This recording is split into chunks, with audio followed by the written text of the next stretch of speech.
اللہ کی رضا کے لیے کسی کو معاف کر دینا، کسی دکھ دینے والے کو، تکلیف دینے والے کو، کسی ستانے والے کو، ظلم کرنے والے کو اللہ کو راضی کرنے کے لیے معاف کر دینا، یہ ایسا عمل ہے کہ اس کی اللہ نے تعریف قرآن میں کی، رسول اللہ نے حدیث میں فرمائی، اور یہ ایسا عمل ہے کہ دنیا میں اور آخرت میں بندے کو عزت اور بلندی کے وہ مقام عطا کرتا ہے جو کم چیزوں پر ملتا ہے۔ قرآن میں سورہ یوسف میں یوسف علیہ السلام کے تذکرے میں اللہ نے یہ بات ارشاد فرمائی ہے۔ ہم سب جانتے ہیں کہ یوسف علیہ السلام چھوٹے بچپن کا وہ عالم اپنے ہی بھائیوں نے ایک کسی بہانے سے کھیل کود کے وہ لے گئے اور لے جا کر کے جنگل میں کنویں کے اندر چھوٹے سے بچے کو کنویں کے اندر ڈال دیا، ظلم و ستم کی انتہا کر دی، حد پار کر دی، اور اس کے بعد یہی یوسف کنویں سے نکالے گئے، منڈی میں بیچ دیے گئے، غلامی کی زندگی بسر کی، اور اس کے بعد پھر دور آیا تو اللہ نے مصر کی حکومت عطا فرمائی۔ پھر یہی بھائی جنہوں نے آج کل ظلم کر کے، ستم کر کے اور ظلم و ستم کی حدیں پار کر کے اس یوسف کو کنویں میں ڈالا تھا، منڈی میں بکنے پر مجبور کر دیا تھا، آج اسی یوسف کے سامنے ہاتھ باندھے کھڑے ہوئے ہیں، تصدق علینا، کہ یوسف ہمیں بھیک دے دو۔ اگر چاہتے تو بدلہ لے سکتے تھے، اگر چاہتے تو جیل میں ڈلوا سکتے تھے، لیکن قرآن کہتا ہے لا تثریب علیکم اليوم، کہ یوسف کی زبان سے نکلا کہ نہیں، آج تم پر کوئی ملامت نہیں، کوئی تم سے مطالبہ نہیں، کوئی تم سے انتقام کا بدلہ نہیں، انتقام کا کوئی جذبہ نہیں، جاؤ سب معاف کر دیے گئے، ختم کرو پرانی باتیں۔ یہ جو عمل ہے رسول اللہ صلی اللہ علیہ وسلم کی زندگی میں بھی ہم دیکھتے ہیں کہ جب آپ علیہ السلام مکہ مکرمہ میں 13 سال رہے اور جو ظلم و ستم کی داستانیں لکھی گئیں، تاریخ میں کسی زمانے میں اتنا ظلم و ستم نہیں ہوا جتنا ظلم و ستم محمد رسول اللہ کے مکی دور میں ہوا ہے۔ اور جب رسول اللہ صلی اللہ علیہ وسلم مدینہ منورہ تشریف لے گئے، وہاں بھی سکون اور چین سے نہیں رہنے دیا، بالآخر سن 8 ہجری میں مکہ فتح ہوا۔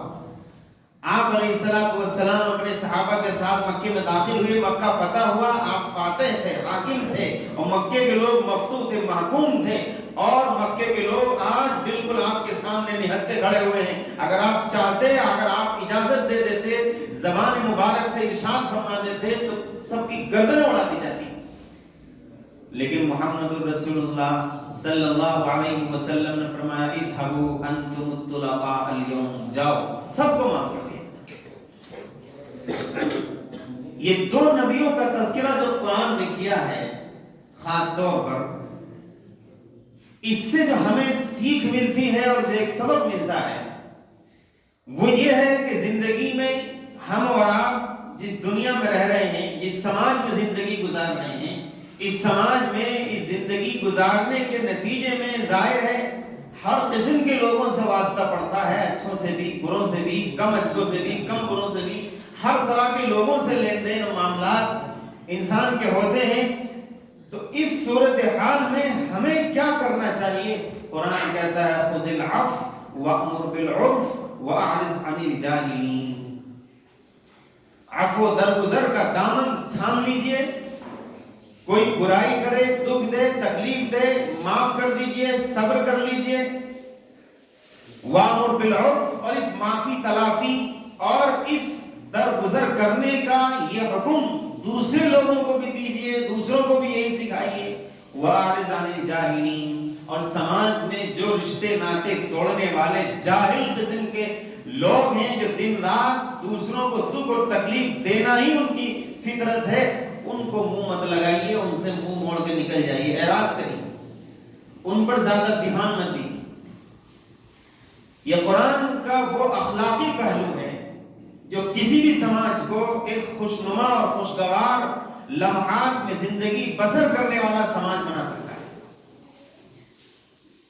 ہم لوگوں کی صورتحال تو یہ ہے کہ اگر کوئی کچھ کہہ دے تو بس اندر سے ایسے انتقام کی آگ بھڑکتی ہے اور بدلہ لینے کی ایسی دھن سوار ہوتی ہے اور ان کا جواب پتھر سے دینے کا ایسا بھوت سوار ہوتا ہے کہ اسی انتقام اور اسی بدلے کی آگ میں اور اسی شعلوں میں بھڑکتے رہتے ہیں اندر اندر. اگر زندگی میں انتقام نہیں لے پائے تو اسی نفرت کی عداوت اور دشمنی اور بغض کو اپنے سینے میں دفن کر کے لے گئے اور پھر ایسے ہی مر گئے, یا ہو سکے تو اپنی اولاد کو نصیحت کر کے وصیت کر کے کہ فلاں خاندان سے تمہاری دشمنی ہے, ان سے کھانا کھلانا مت رکھنا. یہ بھی کوئی انسانیت؟ یہ تو انسانیت نہیں. قرآن کہتا ہے کہ عفو درگزر کرنا, کسی کو معاف کر دینا, یہ بچوں کا کھیل نہیں ہے. وَلَمَنْ صَبَرَ وَغَفَرَ إِنَّ ذَلِكَ لَمِنْ عَزْمِ الْأُمُورِ, جو صبر کر لے اور دوسروں کو معاف کر دے, یہ صبر کرنا اور معاف کرنا یہ بہت ہی ہمت والا کام ہے, یہ آسانی سے نہیں ہوگا. اس کے لیے جگرا چاہیے, اس کے لیے ہمت چاہیے, انسان کی بلند سوچ چاہیے, اس کے لیے دل کا کشادہ ہونا ضروری ہے.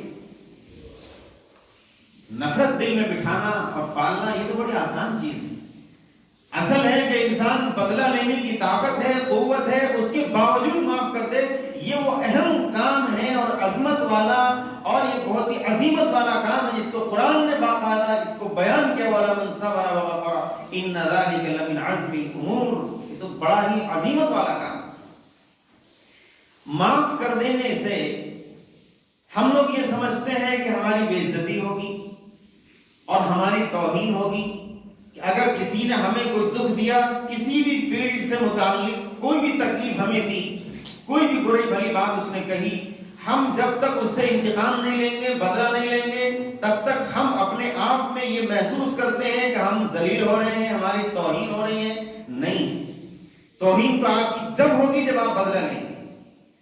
اور اگر آپ جب تک آپ بدلہ نہیں لے رہے ہیں, صبر کر لے رہے ہیں, معاف کر دے رہے ہیں, تو پھر یہ آپ کی توہین نہیں ہے, یہ تو آپ کی عزت ہے اور آپ کا احترام ہے. حدیث میں رسول اللہ صلی اللہ علیہ وسلم نے ارشاد فرمایا, ما زاد اللہ عبدا بعفو الا عزا, کہ اللہ تبارک و تعالی عفو درگزر کرنے سے تو بندے کے درجات کو بلند کرتا ہے, ان میں اضافہ کرتا ہے, نہ کہ اس کی توہین. اور ایسے بندوں کو اللہ اس محبت کی نگاہ سے دیکھتا ہے. وہ کم لوگوں کے تعلق سے قرآن نے اس طرح کی بات کہی, وَالْقَاسِمِينَ الْغَيْظَ وَالْعَافِينَ عَنِ النَّاسِ وَاللَّهُ يُحِبُّ الْمُحْسِنِينَ. وہ لوگ جو غصے کو قابو میں کر لیں, کنٹرول کر لیں غصے پر, اور ساتھ ہی ساتھ وَالْعَافِينَ عَنِ النَّاسِ, لوگوں کی طرف سے ملنے والے ظلم و ستم, دکھ درد تکلیفوں پر ان کو معاف کر دیں, عفو درگزر سے کام لیں. اگر یہ عمل لوگ کر لیں, قرآن کہتا ہے اللہ یحب المحسنین, اللہ ایسا کرنے والوں کو بڑا پسند کرتا ہے. اور حدیث میں آتا ہے جب اللہ تبارک و تعالیٰ اپنے کسی بندے کو پسند کر لیتا ہے, محبت کرتا ہے, تو اللہ کہتا ہے کہ جبرائیل دیکھو دنیا میں فلاں بندہ ہے, میں اس سے محبت کرتا ہوں, تم بھی محبت کرو.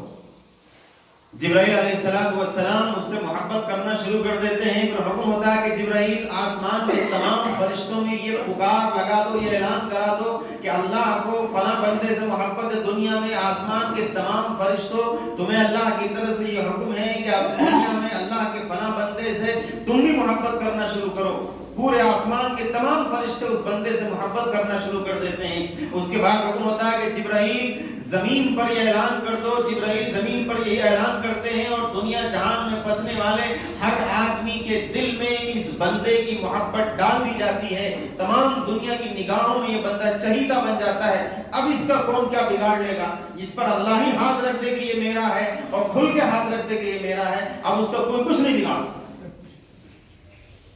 یہ وہ عمل ہے جس پر اللہ تبارک و تعالیٰ کے اتنے انعامات اور اتنے فائدے ہیں. اللہ کی رحمت نصیب ہوتی ہے. حدیث میں آتا ہے الراحمون یرحمون الناس, کہ رحم کرنے والے وہ لوگ جو دوسرے لوگوں پر ترس کھاتے ہیں, اللہ ان پر ترس کھاتا ہے. اے لوگو زمین والوں پر رحم کرو, آسمان والا اللہ تم پر رحم کھائے گا, تم پر ترس کھائے گا. قرآن کہتا ہے لا تستوی الحسنۃ ولا السیئۃ ادفع بالتي هي احسن فاذا الذي بينك وبينه عداوۃ كأنه ولي حمیم, کہ لوگوں نیکی اور بدی